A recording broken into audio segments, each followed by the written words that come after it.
तुम्ही पाहत आहात MCN न्यूज मराठी। जळगाव जामोद तालुक्यात येणाऱ्या कुरणगाड बुद्रुक ग्रामपंचायतमध्ये रमाई आवास योजनेच्या घरकुल वाटपामध्ये मोठ्या प्रमाणात गैरव्यवहार झाल्याचा आरोप किशोर नारायण भारसाकडे यांनी केला आहे। या अंतर्गत अनेक लाभार्थी अपात्र असताना सुद्धा त्यांना शासनाकडून रमाई आवास योजनेचा लाभ देण्यात आल्याचा धक्कादायक खुलासा किशोर भारसाकडे यांनी केला आहे। या प्रकरणाची सविस्तर चौकशी करून दोषींविरुद्ध कठोर कारवाई करण्याची मागणी त्यांनी या निमित्ताने केली आहे। याबाबत गेल्या कित्येक दिवसांपासून सुरू असलेला लढा लढताना आपल्यावर अनेक आरोप तसेच जीव मारण्याच्या धमक्या सुद्धा देण्यात आल्याचा खळबळजनक खुलासा किशोर भारसाकडे यांनी केला आहे। त्यामुळे या घरकुल योजनेतील लाभार्थ्यांची चौकशी करून दोषींविरुद्ध कठोर कारवाई करण्याची मागणी यावेळी करण्यात आली आहे। MCN न्यूज मराठीकरिता दिलीप पिंगळे, जळगाव। नमस्कार, मी किशोर नारायण भारसाकडे, गाव कुरणगाड बुद्रुक, तालुका जळगाव, जामोद, जिल्हा बुलढाणा। मी आज हा व्हिडिओ असा बनवला की खरं तर एखादा व्यक्ती हक्काच्यासाठी लढतो तेव्हा अन्याय करणारे हे किती निर्लज्ज लोक असतात। माझ्या गावामध्ये मी घरकुलाचा प्रस्ताव ग्रामपंचायतला दिला। ग्रामपंचायतचा जो क्लर्क आहे, जो दप्तरी कारभार सांभाळतो, जो गावामध्ये पाणी वगैरे सोडतो, अशा व्यक्तीकडे दिला आणि बरेचसे प्रस्ताव त्यांनी मंजूर पण केलेले आहेत ग्रामपंचायतच्या माध्यमातून। त्याची जी ड्युटी होती त्यांनी परिपूर्ण चांगल्या पद्धतीनं पार पाडली। पण ग्रामपंचायतमध्ये झालेलं हे खूप मोठं षडयंत्र आहे। गावाचे काही घरकुलं मंजूर झाली, काही घरकुलं जे लाभार्थी नसताना त्यांना घरकुलं देण्यात आले।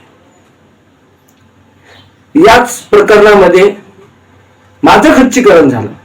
गावामध्ये मी SC कॅटेगरीचा व्यक्ती रमाई आवास योजनेच्या अंतर्गत माझ्या आईचं घरकुल यावं म्हणून मी प्रस्ताव दिला, तो प्रस्ताव नामंजूर झाला।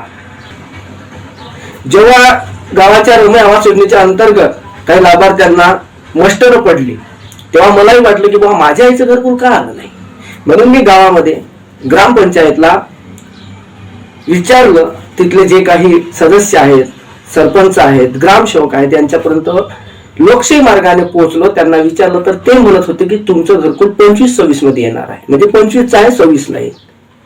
आता 26 तर लागलं, पण आता म्हणतात की बा अजून टार्गेट नाही आला।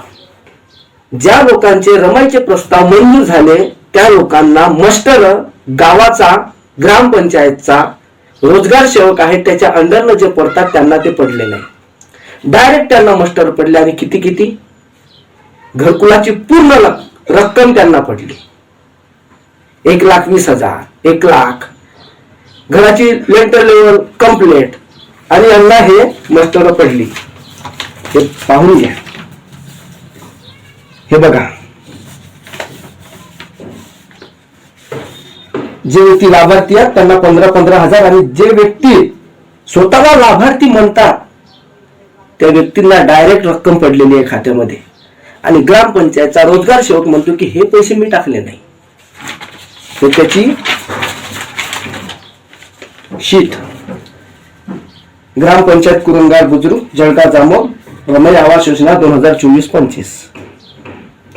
ठीक आहे, मस्टर द्वारे केलेले पेमेंट याच्यामध्ये जेवढे काही नाव आहेत त्याच्यामध्ये नो आहे आणि फक्त भीमराव जगदेव गोडे या व्यक्तीला 19,656 रुपयाचं मस्टर पडलेलं आहे।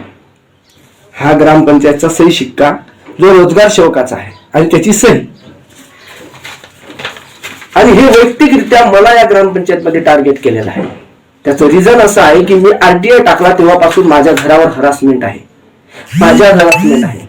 रस्त्यावर येऊन मला मारण्याचा प्रयत्न केला, धमकावण्याचा प्रयत्न केला, वाद करण्यासाठी हुसकावण्याचा प्रयत्न केला। जवळचे जे खरंच सत्याच्या बाजूने उभे आहेत त्या लोकांनी पुढाकार घेऊन आम्ही ग्रामसभा घेण्यासाठी ग्रामसेवकाला, BDOला निवेदन दिलं। पण बघा, 16 फेब्रुवारीला पंचायत समिती जळगाव जामोदला पवन पवार हा ग्रामसेवक आमच्या गावाचा, आमचा प्रभार त्याच्याकडे असताना तो कितीतरी लोकांमध्ये त्यांनी माफी मागितली की बा जे झालं ते चुकीचं झालं, माफ करा। मी रमाई आवास योजनेचे घरकुल जे लोकांना दिले त्यांना मी नोटीस पाठवतो रिकव्हरीच्या, पण नाही नोटीस पाठवली।